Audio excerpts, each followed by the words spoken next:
अब देखो Bohr's atomic model, Niels Bohr's atomic model उन्होंने जो दिया वो, तो ये याद रखना बेसिक स्ट्रक्चर वैसा ही है जैसे रुदरफोर्ड ने लिया था। अच्छा, रुदरफोर्ड एटॉमिक मॉडल के बाद दो ड्रॉबैक बताए थे, उसके बाद जो एटॉमिक स्पेक्ट्रा बताया था वो लर्न करने की जरूरत नहीं है।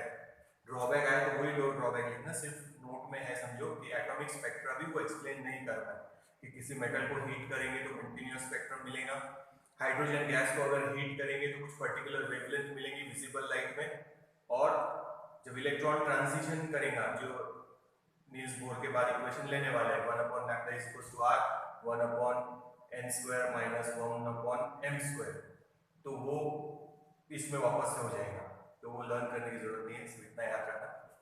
अब ले रहे हैं नील्स बोर एटॉमिक मॉडल, तो बेसिक स्ट्रक्चर वैसे ही है और उन्होंने अपने तीन पोस्टुलेट दिए जिसमें रुदरफोर्ड में जो ड्रॉबैक थे दो, एक वो एनर्जी अगर इमिट हो रही तो it should follow spiral path and should collapse into the nucleus, that is atom is unstable but we know atom is stable, and next था if it is following spiral path that it should emit continuous spectrum but it emit line spectrum, तो दोनों drawback इन्होंने remove किए। तो basic structure वही है कि nucleus core positively charge 99.9% मास वही concentrated है, there is a large gap between electrons and nucleus, electrons are revolving around the nucleus, atom is electrically neutral, तो बाकी सब बेसिक वही है, सिर्फ वो ड्रॉबैक हटाने के लिए उन्होंने तीन पोस्टुलेट्स दिए। तो उसमें से पहला पोस्टुलेट लिखते इलेक्ट्रॉन सर्कुलर मोशन में, तो suppose this is the nucleus and this is the electron, तो अभी एक ही इलेक्ट्रॉन कंसीडर कर रहे हैं और इलेक्ट्रॉन है,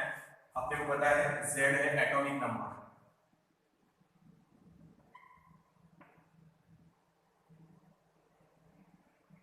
Z क्या है atomic number means number of protons, या आप बोल सकते हैं नंबर ऑफ इलेक्ट्रॉन्स, दोनों भी सेम रहते हैं ना। अब ये इलेक्ट्रॉन कौन सा मोशन परफॉर्म कर रहा है, न्यूक्लियस के अराउंड सर्कुलर मोशन, ठीक है, तो लगेगा सेंट्रीपिटल फोर्स, कौन सा फोर्स लगेगा, centripetal force, that centripetal force is provided by electrostatic force of attraction between positively charged nucleus and negatively charged electrons, बस इतना सिंपल है, स्टेटमेंट में इसे लिखना है। ये देखो इलेक्ट्रॉन सर्कुलर मोशन परफॉर्म कर रहा, तो कोई भी बॉडी अगर सर्कुलर मोशन परफॉर्म कर रही होगी तो क्या चाहिए, centripetal force directed towards the centre, हो गया। अब वो यहाँ पे कौन प्रोवाइड कर रहा है, electrostatic force of attraction between negatively charge electron and positively charge nucleus, formula देखो mv²/r, this is mass of electron, velocity of n that electron in nth orbit, nth orbit मतलब n मतलब principal quantum number भी बोल सकते हैं, या simple बोलेंगे तो ऑर्बिट नंबर।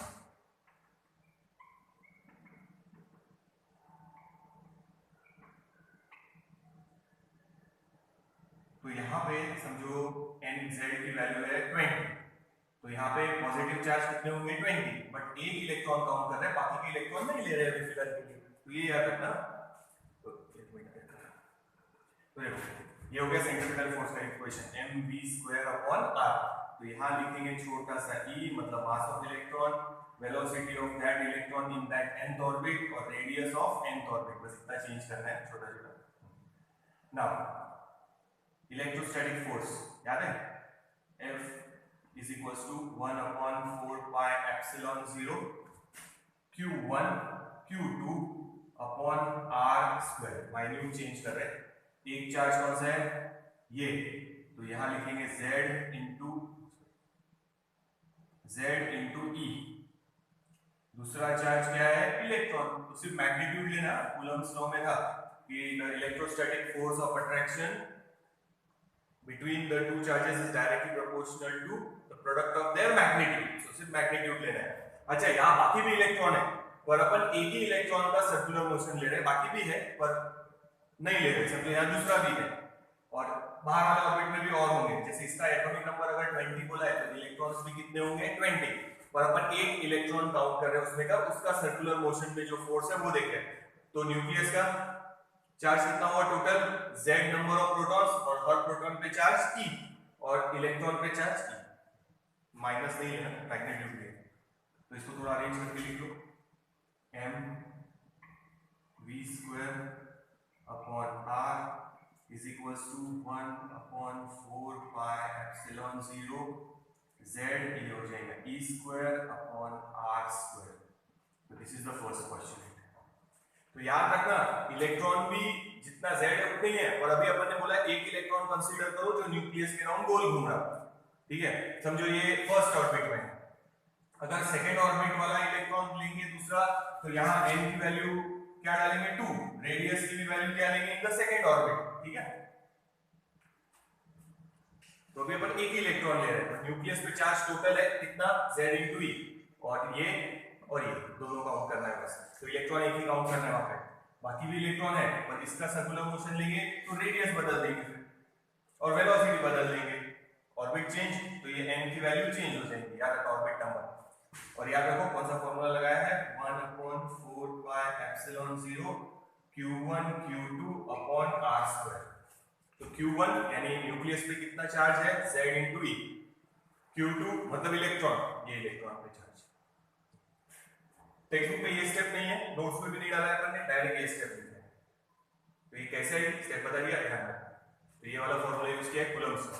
तो पहला नील्स बोर का फर्स्ट पोस्टुलेट है, अगर ऐसा है फर्स्ट पोस्टुलेट तो यही लिखना, नील्स बोर फर्स्ट पोस्टुलेट तो ये है नील्स बोर का एटॉमिक मॉडल का first postulate. According to him electrons are revolving around the nucleus, the necessary centripetal force लगेगी is provided by the electrostatic force of attraction between positively charged nucleus and negatively charged electron। सिर्फ ये याद रखना, यहाँ z into e लेना, क्योंकि nucleus पे total charge और इलेक्ट्रॉन का जो चार्ज है वो ये ना, ठीक है।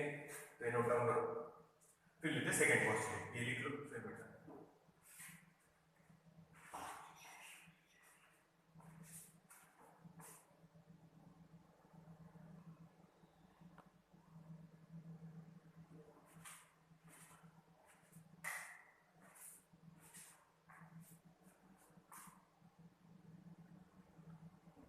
ठीक है, अब लेते हैं नील्स बोर का सेकंड क्वेश्चन।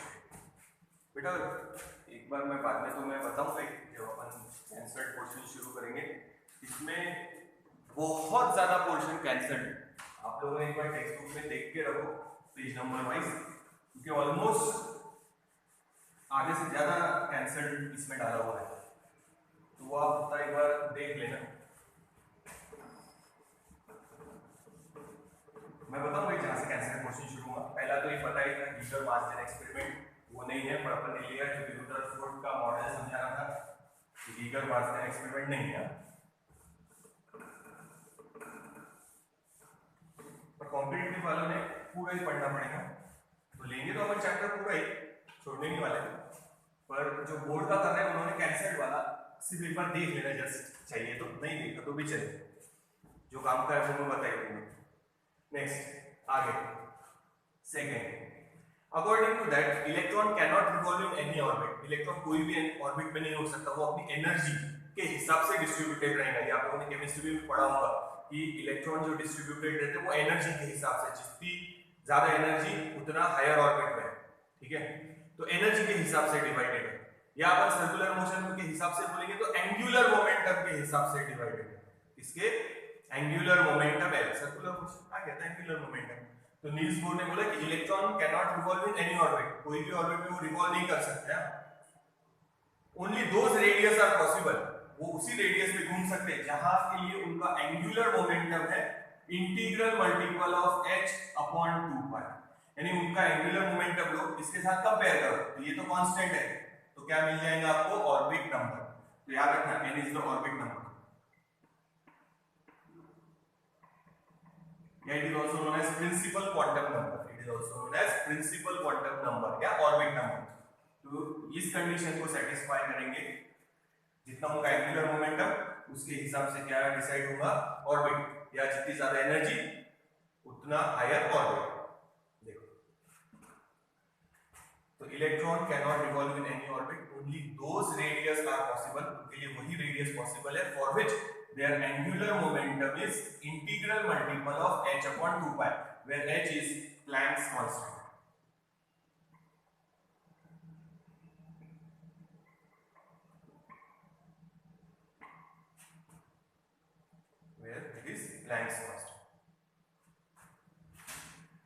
वैल्यू याद है तो 6.63 into 10⁻⁻34 कांस्टेंट है जूल सेकेंड।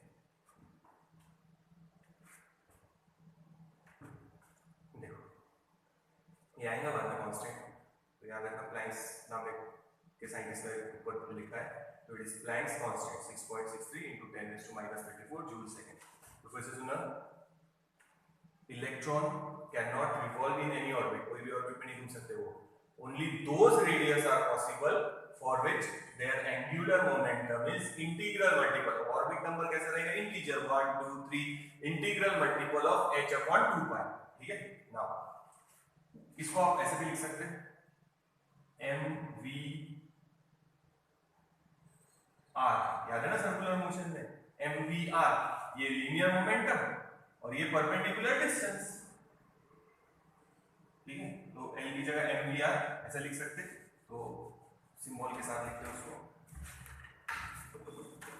ठीक है, mv/r mass of electron, velocity in nth orbit, radius in nth orbit, ठीक है, इज इक्वल्स टू n/2, ऐसे भी लिख सकते हैं। अब ध्यान से सुनना, इसके बाद क्या लिखना है, these orbits are stable orbit, ये स्टेबल ऑर्बिट है and they do not radiate energy. तो वो एनर्जी रेडिएशन वाला कॉन्सेप्ट जो मैक्सवेल ने दिया था कि चार्ज पार्टिकल अगर मोशन में है तो एनर्जी इमिट करना चाहिए, अगर एनर्जी इमिट हो रही तो स्पाइरल पाथ फॉलो होगा। ठीक है, जो रदरफोर्ड एक्सप्लेन नहीं कर पाए, तो इन्होंने बोला कि ये ऑर्बिट स्टेबल है क्योंकि यूनिफॉर्म सर्कुलर मोशन है, और यूनिफॉर्म सर्कुलर मोशन है या स्टेबल ऑर्बिट है तो वो एनर्जी इमिट नहीं करेंगे। तो इलेक्ट्रॉन एनर्जी इमिट कब करेंगे, लाइन स्पेक्ट्रम कैसे मिलेगी, जैसे सेकंड ड्रॉबैक था कि एटम में से कौन सा स्पेक्ट्रम मिलता, लाइन स्पेक्ट्रम, बट अगर स्पाइरल पाथ फॉलो हो रहा तो कौन सा स्पेक्ट्रम मिलेगा, कंटीन्यूअस स्पेक्ट्रम, बट अपने को पता है कि लाइन स्पेक्ट्रम मिलता। तो लाइन स्पेक्ट्रम का एक्सप्लेनेशन थर्ड पोस्टुलेट में दिया है, तो यहाँ पे उन्होंने एनर्जी रेडिएशन वाला ड्रॉबैक खत्म कर दिया। फिर से सुनना, electron can not revolve in any orbit, only those radius are possible for which their angular momentum is integral multiple of h/2π, यानी एनर्जी पे डिपेंड कर रहा, ध्यान रखना, ये लिख सकते हैं। इसके बाद लिखना है, in this orbit they are called stable orbits, the electron do not radiate energy, वो एनर्जी रेडिएट नहीं करेंगे। चार्ज पार्टिकल मोशन में है, वो इलेक्ट्रिक फील्ड प्रोड्यूस करेंगे, वो मैग्नेटिक फील्ड प्रोड्यूस करेंगे, बट वो एनर्जी रेडिएट नहीं करेंगे। तो उनका ये बोलना था कि एनर्जी तभी रेडिएट होगी जब वो नॉन यूनिफॉर्म मोशन में होंगे, यहाँ यूनिफॉर्म सर्कुलर मोशन में है तो वो एनर्जी इमिट नहीं करेंगे। तो सन से अपने को इलेक्ट्रोमैग्नेटिक वेव्स मिलते, पर वहां चार्ज पार्टिकल रैंडम मोशन में है, न्यूक्लियर रिएक्शन की वजह से वो रैंडम मूव हो रहे हैं, तो अपने को हीट एंड लाइट मिल रही, इलेक्ट्रोमैग्नेटिक वेव्स, साथ में एनर्जी, हीट एंड लाइट। ठीक है, तो याद रखना, यहाँ उन्होंने मेंशन कर दिया कि these orbit are stable orbit and electron do not radiate energy in this orbit, यानी रुदरफोर्ड का जो ड्रॉबैक था वो खत्म, एनर्जी इमिट नहीं करेंगे। तो मैक्सवेल ने जो बोला था कि एनर्जी इमिट होनी चाहिए, तो उन्होंने बोला ये यूनिफॉर्म है मोशन, इसलिए वो एनर्जी इमिट नहीं करेंगे। देखो, ये हो गया second postulate of Niels Bohr atomic model. देख लो आगे चलो, सिर्फ एक बचा है कि अगर स्पाइरल पाथ फॉलो होता, रुदरफोर्ड में ये पूछा गया था कि स्पाइरल पाथ फॉलो हो रहा सपोज, तो कंटीन्यूअस स्पेक्ट्रम मिलना चाहिए, पर मिलता कौन सा, लाइन स्पेक्ट्रम। तो लाइन स्पेक्ट्रम क्यों मिलता वो देख लिया गया।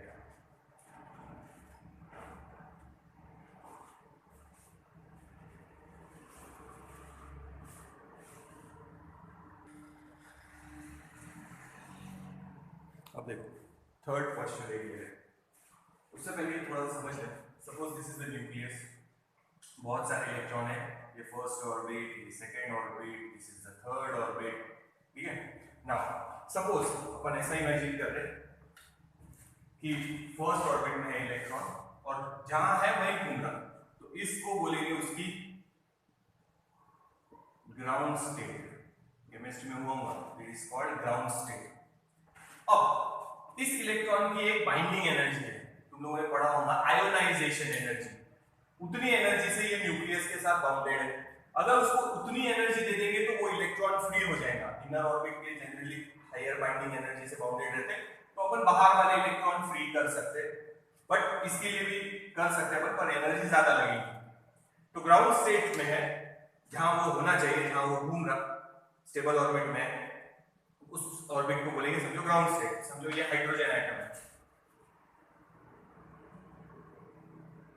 हाइड्रोजन एटम इसलिए लिया है क्योंकि उसमें एक ही इलेक्ट्रॉन, वो एक ही इलेक्ट्रॉन अपने उसी एक ऑर्बिट में घूम रहा है, तो वो अपनी ग्राउंड स्टेट में है। ये जो है इनको बोलते हैं एक्साइटेड स्टेट, ठीक है, जहां वो एक्स्ट्रा एनर्जी मिली तो जाएगा, बट अगर इसको मैं उतनी एनर्जी दे दूं कि वो बाइंडिंग एनर्जी को तोड़ दे, यानी आयोनाइजेशन एनर्जी दे दूं, तो वो इलेक्ट्रॉन फ्री हो जाएगा। बट उससे अगर कम दूं तो उसको एनर्जी एक्स्ट्रा मिली, अब सेकंड पोस्टुलेट के हिसाब से वो इस ऑर्बिट में नहीं घूम सकता क्योंकि उसकी एनर्जी बढ़ गई, तो अब वो आएगा हायर ऑर्बिट में, यहां पे आ गए इलेक्ट्रॉन।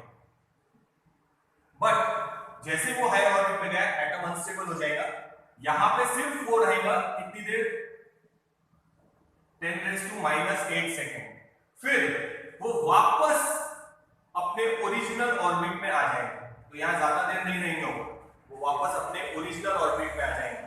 पर ओरिजिनल ऑर्बिट में देखो, जैसे मैंने उसको एनर्जी दिया, कोई भी चीज हो सकती है, या रेडिएशन से एनर्जी दिया, या हीट करके एनर्जी दिया, कोई भी फॉर्मेट से एनर्जी दिया है उसको, उसने एनर्जी एब्सॉर्ब किया और वो हायर ऑर्बिट में चला गया।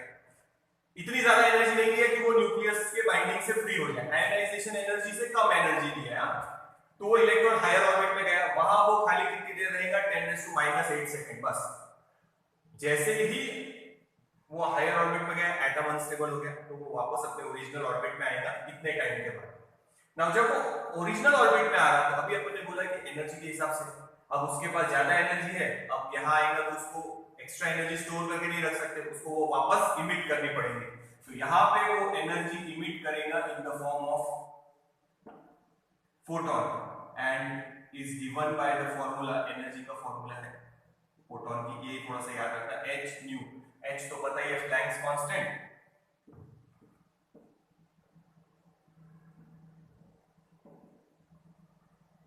h is the Planck's constant and nu frequency, वो जो वेव या जो लाइट इमिट होगी, फोटोन मतलब लाइट, लाइट जो इमिट होगी उसकी फ्रीक्वेंसी। तो अब देखो, जब वो यहां से यहां आएगा तो एनर्जी का डिफरेंस फिक्स, यानी सिंगल फ्रीक्वेंसी इमिट होगी या सिंगल वेवलेंथ, अपने को रिलेशन याद है, v is equals to n lambda, relation between velocity, frequency and wavelength, तो फ्रीक्वेंसी को n से डिनोट करने की जगह न्यू से की, तो यहाँ E is equals to h nu को आप h c अपॉन वेवलेंथ ऐसा भी लिख सकते हैं, तो सिंगल वेवलेंथ मिलेगी। अगर वो इस ऑर्बिट से यहाँ आएगा तो वेवलेंथ बदल जाएगी, पर सिंगल वेवलेंथ मिलेगी, फिक्स वेवलेंथ मिलेगी। अब यहाँ एक्सेलरेटेड मोशन है तो एनर्जी वो इमिट करेगा, तो इलेक्ट्रॉन तभी एनर्जी इमिट करेगा जब वो सर्कुलर ऑर्बिट में, तब नहीं, तब करेगा when it jump from outer orbit to inner orbit. Outer orbit में मैंने एनर्जी देके पूछा था उसको, वहां वो कितनी देर रहेगा, खाली 10⁻⁸ सेकंड, फिर वो जब इनर ऑर्बिट में आएगा तो एक्स्ट्रा एनर्जी उसके पास नहीं रख सकता, तो वो एक्स्ट्रा एनर्जी इमिट करेगा in the form of photon. Photon मतलब इलेक्ट्रोमैग्नेटिक वेव्स बोलो, या फिलहाल अभी अपन बोलेंगे लाइट, फोटोन के फॉर्म में।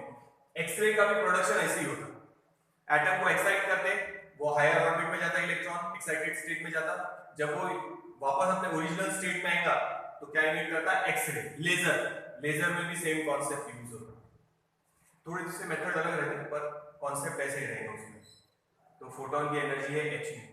अब वो कितनी एनर्जी इमिट करेगा, समझो यहाँ एनर्जी है उसके पास 10, जैसे एग्जांपल ले रहे हैं, और यहाँ एनर्जी चाहिए 2 उसको, तो जब अपन ने 8 एनर्जी दिया तो वो यहाँ तक पहुंच गया।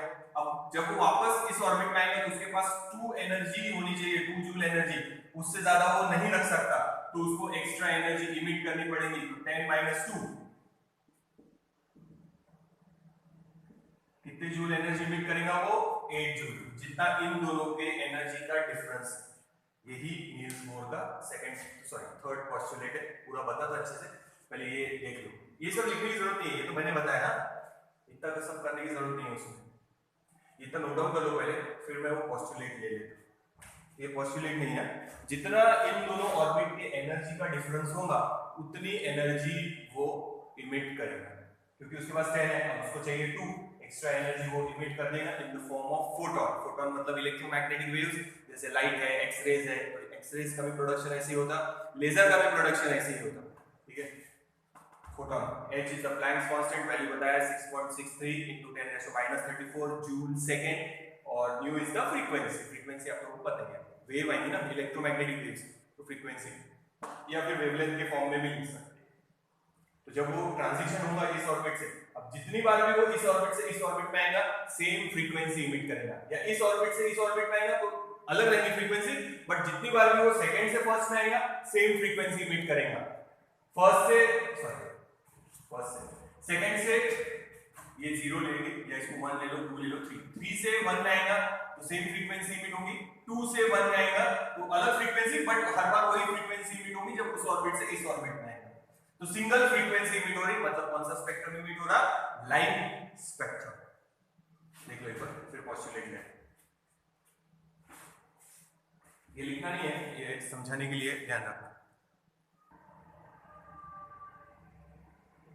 तो नेक्स्ट पोस्टुलेट, थर्ड और लास्ट पोस्टुलेट है कि जिस ऑर्बिट में वो है स्टेबल ऑर्बिट में, उसमें वो एनर्जी इमिट नहीं करते, सेकंड्स में बोला है अपन ने, तो वो एनर्जी इमिट कब करेंगे? अपने को जो लाइन स्पेक्ट्रम मिल रहे हैं रेडिएशन में, तो वो कब मिलेंगे?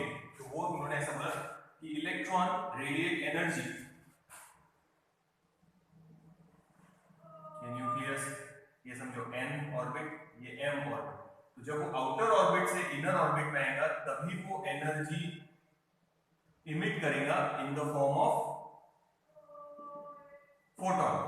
और समझो m is the outer orbit and n is the inner orbit, तो m का नंबर ज्यादा है, जो ये 1 है तो ये 2 या 3 या 4 एंड सो ऑन, कुछ भी हो सकता, पर ये आउटर ऑर्बिट है और ये इनर ऑर्बिट, ठीक है।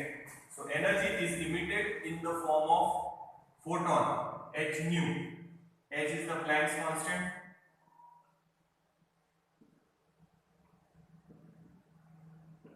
and nu is the frequency, ठीक है। फोटोन जो लाइट में होगी वेवी है तो फ्रीक्वेंसी भी रहेगी। नाउ कितनी एनर्जी इमिट होगी? Equal to the energy difference between the two orbit, and इस ऑर्बिट में जो एनर्जी है और इस ऑर्बिट में जो एनर्जी होनी चाहिए उन दोनों का difference. This is the third postulate. Electron radiate energy only when it jump from outer orbit to inner orbit, कोई भी आउटर ऑर्बिट से इनर ऑर्बिट में अगर आएगा तो वो एनर्जी इमिट करेगा in the form of photon. The energy of photon will be equal to the energy difference between the energy of two orbits, दो ऑर्बिट की जो एनर्जी है उनके बीच में का जो डिफरेंस होगा उतनी ही एनर्जी इमिट होगी। इलेक्ट्रॉन अब इसमें फिक्स है, जैसे m की वैल्यू अगर समझो 4 है और n की वैल्यू 2 है, बराबर है,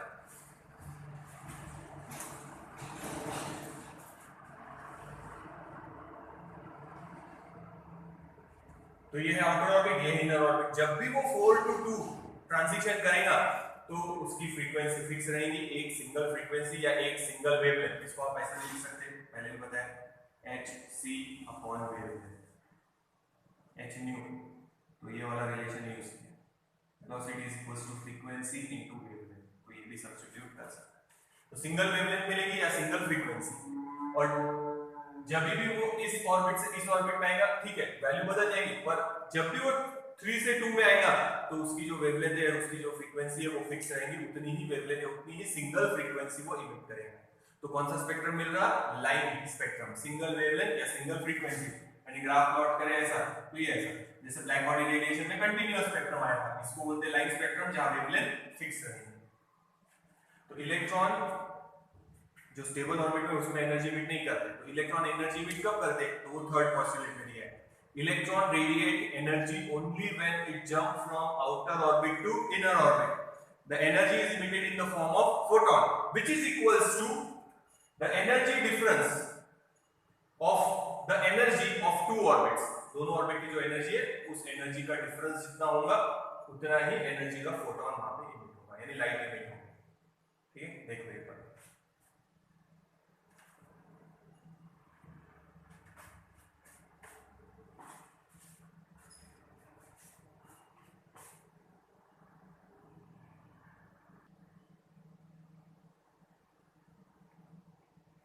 अब देखो आगे, रेडियस ऑफ ऑर्बिट्स, यानी ऑर्बिट की रेडियस, कौन से इलेक्ट्रॉन कौन से रेडियस में, तो रेडियस भी निकाल सकते हैं आप, तो उसका इक्वेशन डिराइव करेंगे। बोर्स पोस्टुलेट पर से ही सारे इक्वेशन डिराइव होने वाले हैं। अकॉर्डिंग टू फर्स्ट पोस्टुलेट क्या था, mv² अपॉन r, तो यहाँ n कर देंगे, ये मास ऑफ इलेक्ट्रॉन, ये छोटा सा एंड ऑर्बिट में रेडियस निकाल रहे हैं nth ऑर्बिट की। It is equals to 1/4 pi epsilon 0 z e square upon r square. तब ये r कैंसिल नहीं किया था, अब कैंसिल कर रहे हैं और v स्क्वायर का आंसर निकाल रहे हैं। सो vn square will be 1/4 pi epsilon 0, ये वैसी z e स्क्वायर वैसी, ये r n वैसी, एक r कैंसिल हो गया, यहाँ बचा है खाली me, तो वो me इधर लिख देते हैं। Suppose this is equation number 1 now. तो यहाँ अपने फर्स्ट पॉसिबिलिटी का था। अच्छा, ये सब मेंशन करना, me मतलब क्या, मास ऑफ इलेक्ट्रॉन, vn मतलब velocity of electron in nth orbit, rn radius of nth orbit, z atomic number, e charge on electron या चार्ज ऑन प्रोटॉन, जो भी है ये सब मेंशन करना। ठीक है, नाउ फर्स्ट पोस्टुलेट था, लिखना नहीं है स्टेटमेंट, फिर से बता रहा था एक बार। The necessary centripetal force is provided by the electrostatic force of attraction between positively charged nucleus and negatively charged electron. दूसरा postulate लिख रहे हैं, electron cannot revolve in any orbit. Only those radius are possible for which their angular momentum is integral multiple of h upon 2 pi. तो ये लिखा था अपन ने m v r, mass of electron, ये n is equals to n h upon 2 pi। ठीक है, तो यहाँ पे भी अपन क्या करेंगे, जैसे यहाँ v स्क्वायर का आंसर निकाला है, यहाँ पे भी v स्क्वायर का आंसर निकालेंगे। तो पहले लिखेंगे vn is equals to क्या आएगा, बाकी सब उधर ट्रांसफर करो, n h upon 2 pi,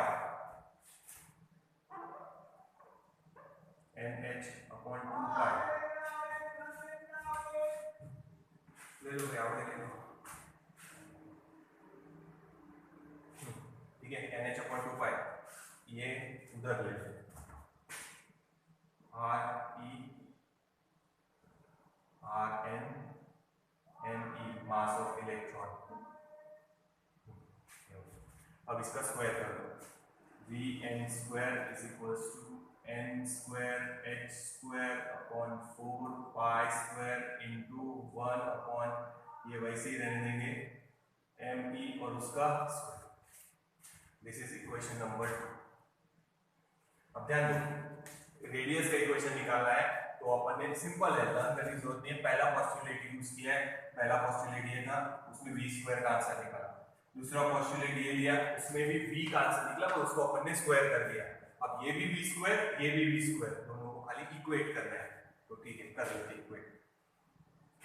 पहले ये लिखते हैं 1/4 pi epsilon 0 z e square upon r m is equals to, अब ये n square h square upon 4 pi square into 1 upon r n m e whole square. तो यहाँ लिखना फ्रॉम 1 and 2, यहाँ पे भी v स्क्वायर का आंसर निकला है और यहाँ पे भी v स्क्वायर का ही आंसर निकाला है अपन ने। उन दोनों को इक्वेट किया है, जो कैंसिल होता वो कैंसिल कर दो, जो बच रहा उसको रहने देते। तो ये बचेगा z, ये बचेगा e स्क्वायर अपॉन में 4 और 4 कैंसिल, एक पाई कैंसिल इसके साथ, यहाँ बचेगा एप्सिलॉन 0 r m, एक कैंसिल हो गया इसके साथ। तो इधर इतना ही बचा है, इधर क्या बचा देखो, n स्क्वायर बचा है, h स्क्वायर बचा है, 4 गया है, पाई गया, एक पाई बचा है, इंटू यहाँ बचा है एक r n और m e स्क्वायर था ना, इसे एक कैंसिल हो गया ये ब्रैकेट इसके साथ। नाउ रेडियस का इक्वेशन लेना है, तो रेडियस को इधर ले लो, फाइनल आंसर है r n, n square h square, पहले epsilon 0 n square h square upon में, ये इधर मल्टीप्लाई, ये r की वैल्यू इधर, ये इधर, पाई m e z e square this is the equation for radius of electron in nth orbit. देखो r को इधर कर दिया, एप्सिलॉन 0 इधर, epsilon 0 n square h square, ये अपॉन में आ गया इधर पाई m e, r तो इधर आ गया z e square. So this is the equation for radius of the orbit. किसी भी एटम के लिए निकाल सकते हैं क्योंकि अभी अपन ने एटॉमिक नंबर रखा है z। जैसे हाइड्रोजन बोला तो z की वैल्यू जो होगी वो सब्स्टिट्यूट कर दो 1, सोडियम है या कोई भी होगा जिस एटम के लिए निकाल रहे हैं उसका z डाल दो, ऑर्बिट जिस ऑर्बिट में चाहिए उस ऑर्बिट की रेडियस निकाल सकते हैं आप। Epsilon 0 n square h square upon pi m e मतलब मास of electron, z e square, ये छोटा सा e है m के इसमें।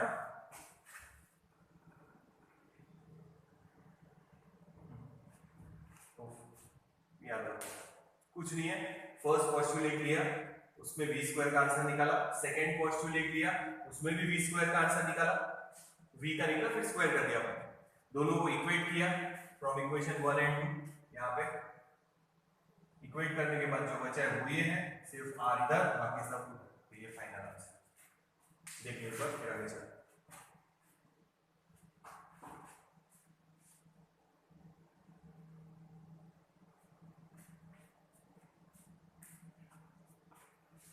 इक्वेशन इंपॉर्टेंट है रेडियस का, सिंपल है पर फर्स्ट पोस्टुलेट सेकंड पोस्टुलेट दोनों का यूज किया है। और खास बात याद रखना ये यहाँ पे अपन ने जो लिखा है वो वहाँ पे मेंशन करना, me मतलब मास ऑफ इलेक्ट्रॉन, rn मतलब radius of electron in nth orbit, vn मतलब velocity of that electron in nth orbit, z atomic number, तो ये सब वहाँ पे मेंशन करना। फिर उसके बाद ये according to first postulate according to second postulate, postulate का स्टेटमेंट लिखने की जरूरत नहीं है and this is the final answer. थोड़ा चेंज कर रहे हैं उसमें, मतलब नोट में है वो तो अलग ही है, देख लो।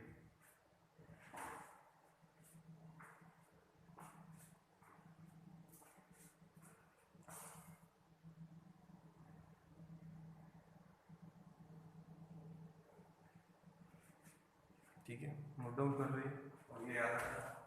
अब देखो आगे, इसी की नोट लिख रहे खाली अपन और कुछ चेंज कर रहे हैं।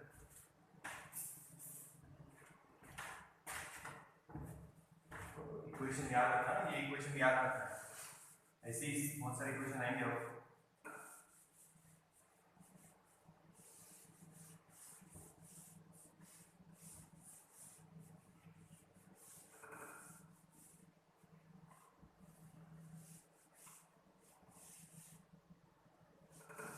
देखो इस पर से अपन ऐसा बोल सकते हैं, for a given atom, first note में ले ले, for a given atom z, for a given atom R, n is directly proportional to n square। बाकी सब तो सेम ही रहेगा ना, एटम भी सेम है तो z की वैल्यू भी सेम ही रहेंगे, तो याद रखो। सेकेंड नोट का point, for suppose hydrogen atom लेंगे,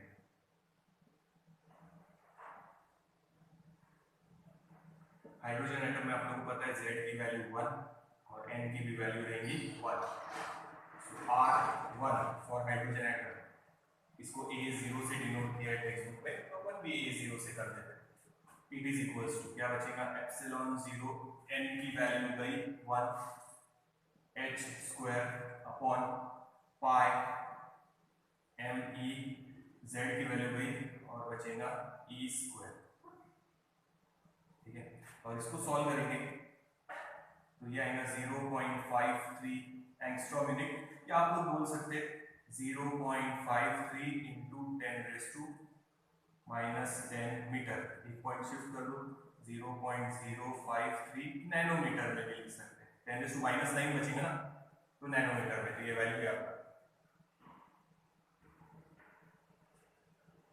0.53 एंगस्ट्रॉम मिनट, वेवलेंथ का unit 1 angstrom minute, it is 10⁻⁻10 metre, ये याद रखना। तो यहाँ 10⁻⁻10 लिख लिया, या एक और पॉइंट आगे शिफ्ट कर दो तो -9 बचेगा तो नैनोमीटर भी लिख सकते हैं, तो ये वैल्यू याद रखो। इट इज कॉल्ड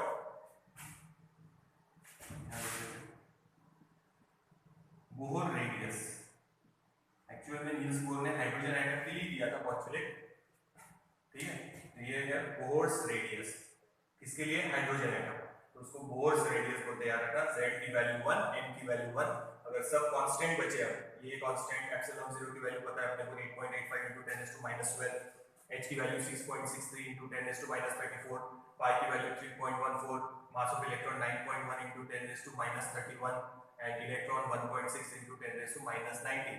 ये सब वैल्यू का सब्स्टिट्यूट करेंगे तो ये आंसर मिलेगा, या ये जो भी याद रखना है रखो। -10 है, एक पॉइंट और अगर शिफ्ट कर देंगे आगे तो -9 बचेगा, तो उसको नैनोमीटर कर देंगे, नैनोमीटर, n स्टैंड फॉर 10⁻⁻9। तो ये याद रखो, थोड़ा सा और बताता है देखो।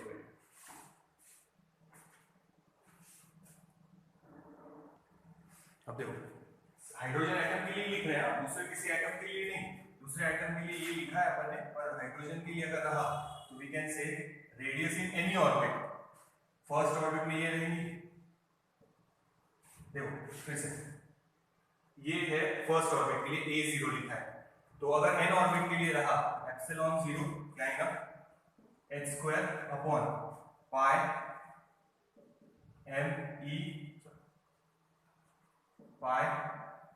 me इंटू e², और यहां साथ में आ जाएगा n, क्योंकि पूरा फॉर्मूला है epsilon 0 n² h² upon pi me², ठीक है, हाइड्रोजन के लिए। तो यहाँ n भी था, पर n की वैल्यू अभी अपन ने 1 डाल दी, z की भी वैल्यू 1, पर हाइड्रोजन एटम के लिए है, समझो इलेक्ट्रॉन हायर ऑर्बिट में चला गया तो n² आएगा, तो अपन ऐसे लिख सकते हैं Rn इज इक्वल टू ये है a0 into n²। देखो फिर से फॉर्मूला बता देता, Rn epsilon 0 n² h² upon pi me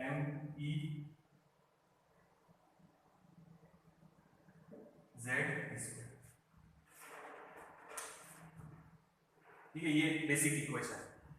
n को बाजू में कर दिया, एप्सिलॉन 0 h² बचा है पाई me, हाइड्रोजन के लिए z की वैल्यू 1, ये e², n को बाजू में लिख दिया, कोई भी दूसरे ऑर्बिट के लिए, ये फर्स्ट ऑर्बिट के लिए थी, ये कोई भी दूसरे ऑर्बिट के लिए n यहां लिखना चाहिए था, अपने बाजू में लिख लिया। अब ये जो है ये फर्स्ट ऑर्बिट की रेडियस है, तो अब याद रखना किसी ने बोला फोर्थ ऑर्बिट में निकालो तो a0 की वैल्यू इनटू 4 का स्क्वायर, किसी ने बोला सेकंड ऑर्बिट में निकालो तो 2 का स्क्वायर, किसी ने बोला थर्ड ऑर्बिट में निकालो तो 3 का स्क्वायर, बस इतना ही करना है, तो ये वैल्यू ही आ गई।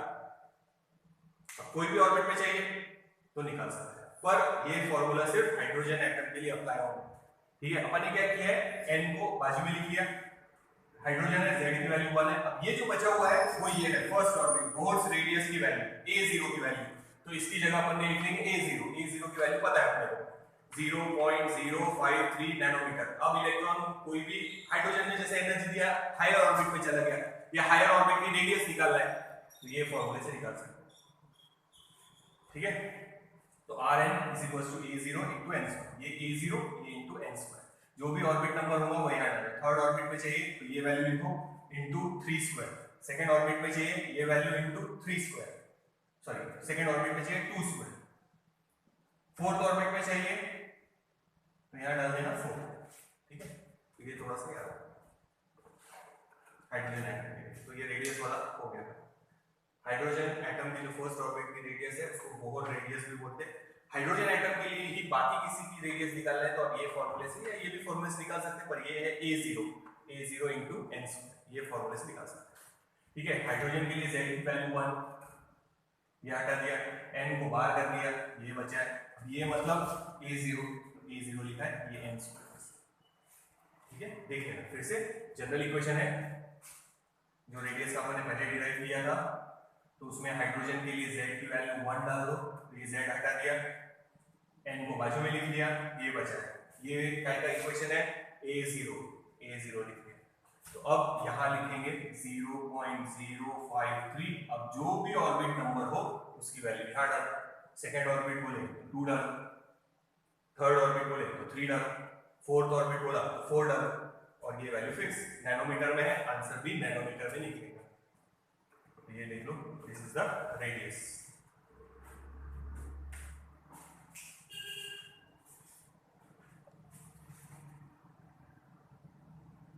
नोट डाउन कर लो।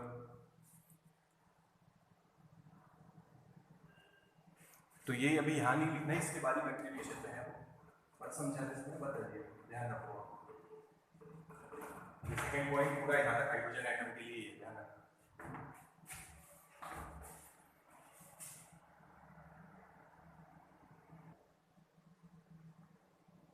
अब देखो वेलोसिटी का इक्वेशन डिराइव करें, जैसे आपने रेडियस का इक्वेशन डिराइव किया था वैसे आप वेलोसिटी का इक्वेशन डिराइव करेंगे। तो उसमें यूज करेंगे सेकंड पोस्टुलेट। क्या था? According to second postulate m v r nth orbit के लिए निकाल रहे वेलोसिटी, जो भी ऑर्बिट नंबर होगा वो डाल देंगे। m v r is equals to n h upon 2 pi. Electron cannot revolve in any orbit. Only those radius are possible for which their angular momentum ये is equals to integral multiple of h upon 2 pi. यहाँ पे भी mention करना m e mass of electron, v n velocity of electron in nth orbit, r n radius of electron in nth orbit या radius of nth orbit, h Planck's constant, n orbit number, ये तो 2 pi है। Now v n का formula बना Vn is equals to nh upon 2 pi into 1 upon me into rn। But radius का जो equation derive किया है वो इसमें डायरेक्ट सब्स्टिट्यूट करेंगे r की जगह पे और फाइनल आंसर मिल जाएगा। रेडियस का क्या आएगा? Epsilon 0 n square h square upon pi m z e square. ये वैल्यू इसमें सब्स्टिट्यूट करना है बस। तो ये भी सिंपल है, सिर्फ आपको क्या करना है, पहले सेकंड पोस्टुलेट लिखना है, v का आंसर बना लिया। अब इसमें जो रेडियस का इक्वेशन अपन ये पहले डिराइव कर चुके हैं वो इसमें खाली सब्स्टिट्यूट करना है, बस इतना ही करना है। ठीक है, देखते हैं। Now vn can be written as nh upon 2 pi into 1 upon me 1 upon me। अब r अपॉन में है तो मल्टीप्लिकेशन पे लिखेंगे तो इस वैल्यू को रिवर्स करके लिख रहे हैं, r की वैल्यू डाल रहे हैं इसमें। हाँ क्या है ना, ये अपॉन में तो रिवर्स करके लिख रहे हैं, pi m e z e square divided epsilon 0 n square h square, जो कैंसिल हो तो कैंसिल करो, बचा हुआ लिख लेते हैं।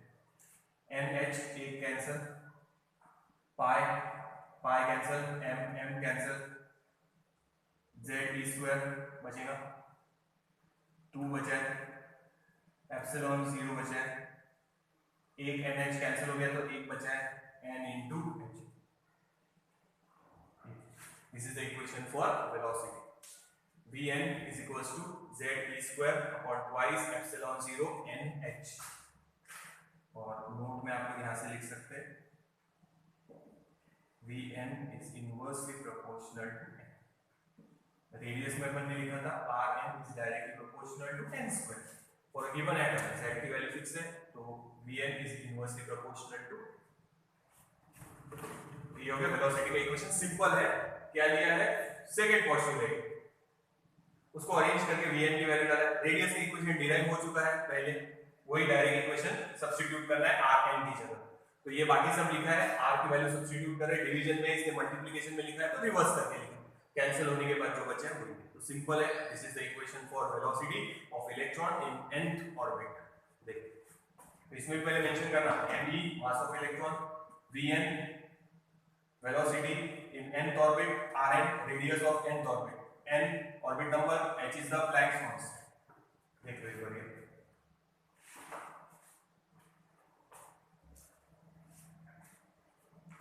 और ये याद रखना, ये फॉर्मूला तभी लगेगा जब सेम एटम के लिए ले रहे हैं, क्योंकि z की वैल्यू कांस्टेंट रख रहे हैं वहां पे। तो फॉर अ गिवन एटम, अगर एटम फिक्स है तो जितना हायर ऑर्बिट में जाएंगे वेलोसिटी उतनी कम होती है, इनवर्स वेरिएशन।